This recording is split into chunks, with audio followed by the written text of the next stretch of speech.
अष्टमी के दिन जैसे आप नियमित उपोषित रहते आए, उसी तरह से आज भी उपोषित है। और जो आप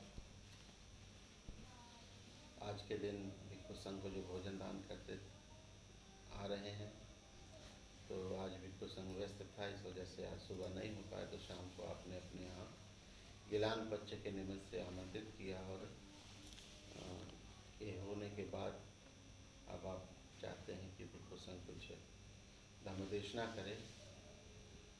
तो एक श्रावस्ती में ही भगवान बुद्ध थे और वहीं से एक 30 योजन की दूरी पे एक आलवी नाम की एक जगह थी।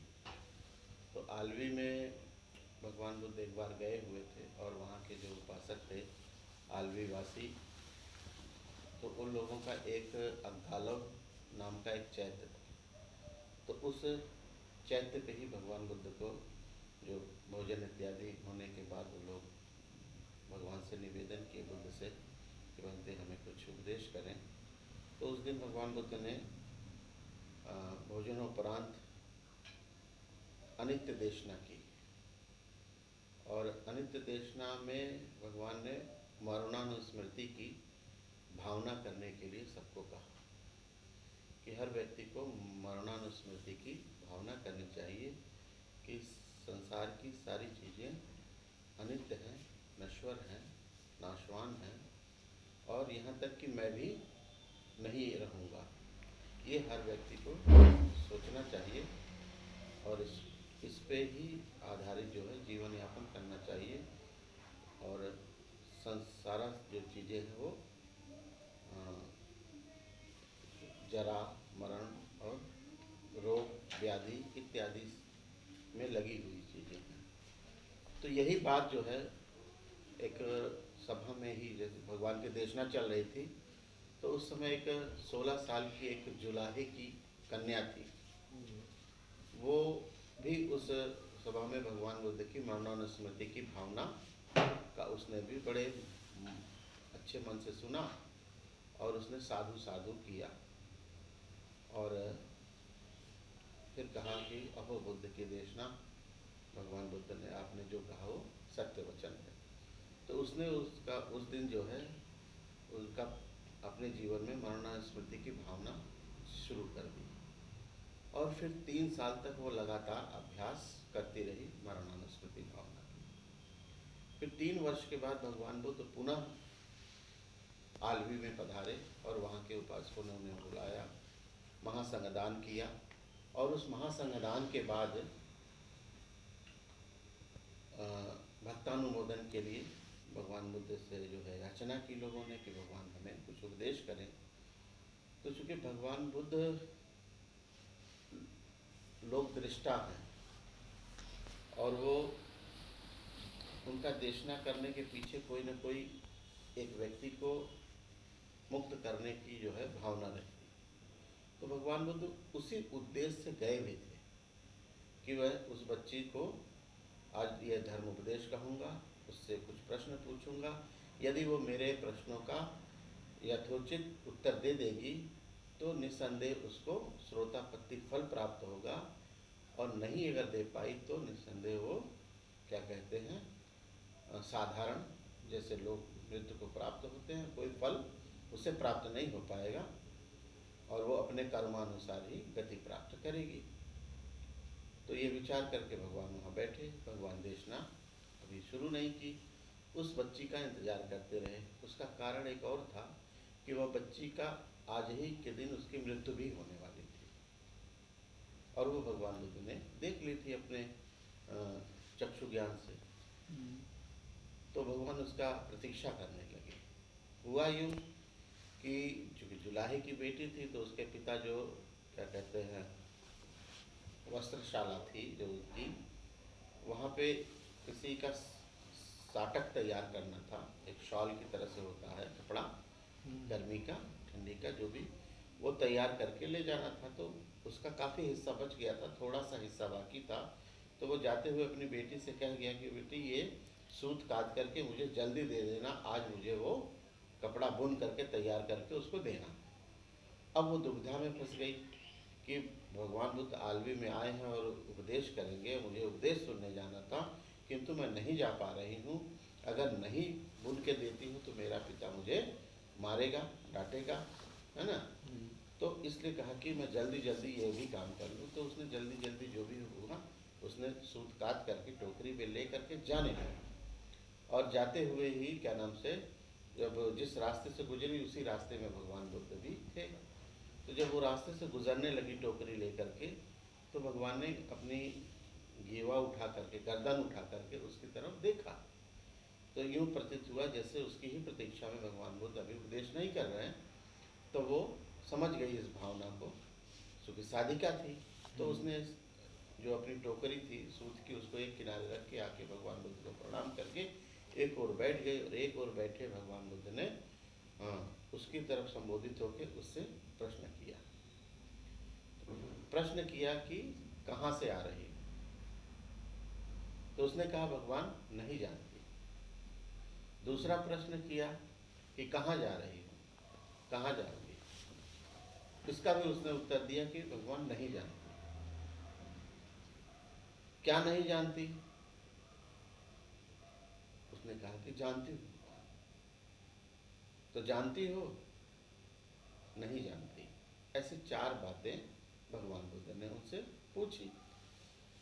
तो वहाँ के जो और भी उपासक बैठे हुए थे, बहुत सम्मानित लोग थे, उन्होंने कहा कि देखो ये छोटी सी लड़की किस तरह का जो है भगवान बुद्ध के सामने जो है उनका मान नहीं रख रही और दुस्साहस कर रही है और उनके बातों का उल्टा जवाब दे रही है। हैं? क्या ये नहीं जानती कि क्या नाम से कि मैं अब जुलाहे के घर से आ रही हूँ और मैं वस्त्रशाला की तरफ जा रही हूँ? हैं?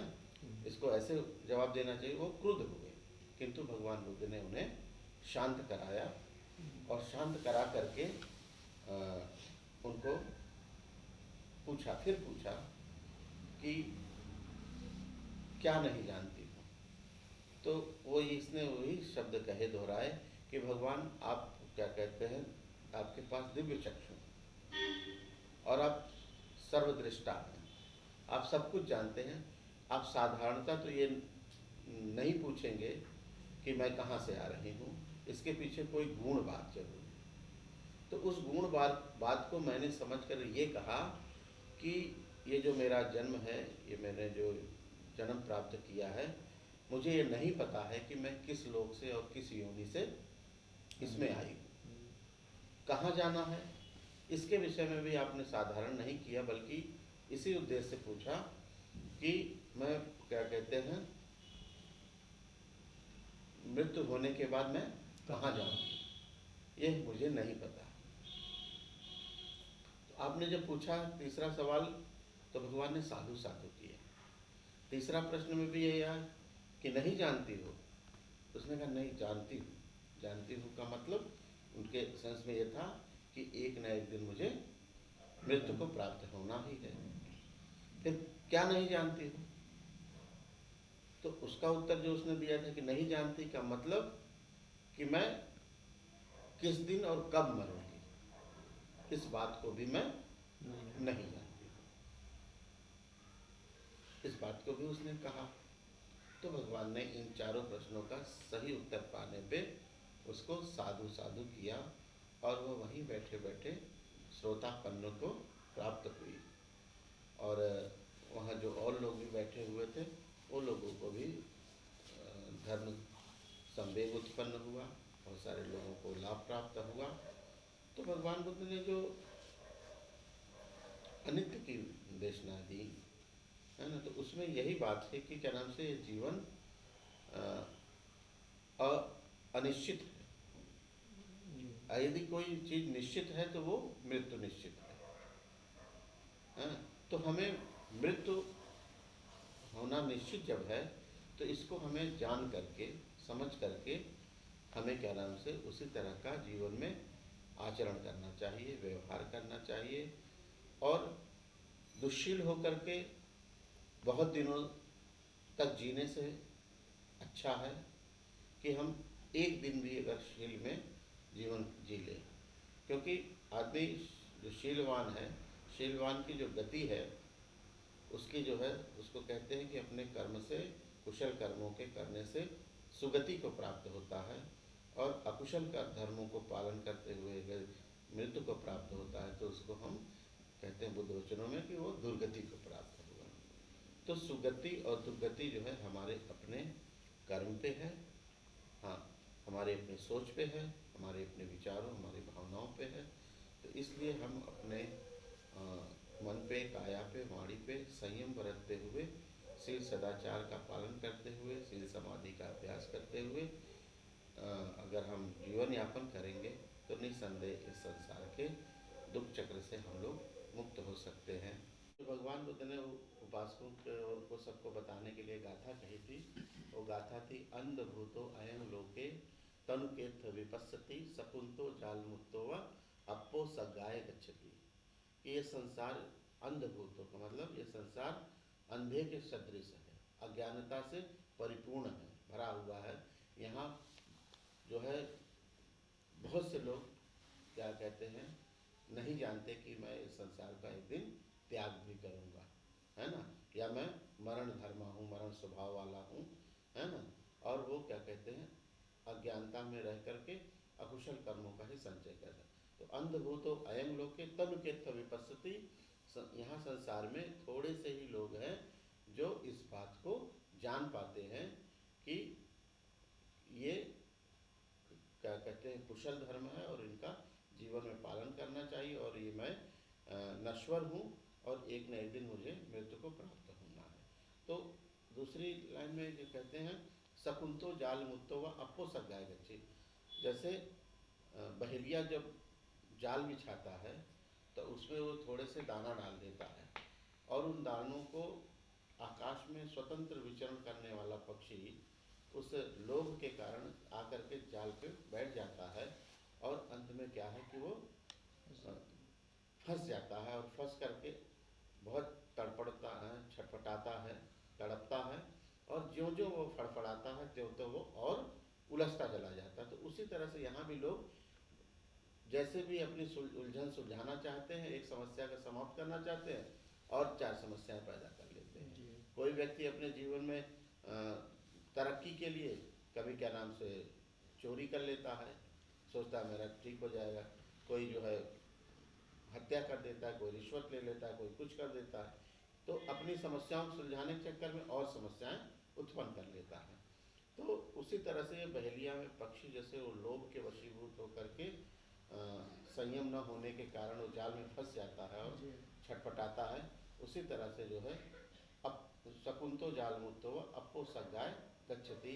बहुत थोड़े से लोग ही हैं जो इस संसार के जाल को, जो माया का, मोह का, है ना, ये जाल है, इसको तोड़ करके सद्गति को प्राप्त होते हैं, अर्थात विमुक्ति रस को प्राप्त होते हैं, निब्बान को प्राप्त होते हैं। तो बहुत थोड़े से ही लोग हैं जो इस संसार के अज्ञानता को नष्ट करके अपनी तृष्णाओं का अंत करके वो निर्वाण को प्राप्त होते हैं। तो यही भगवान बुद्ध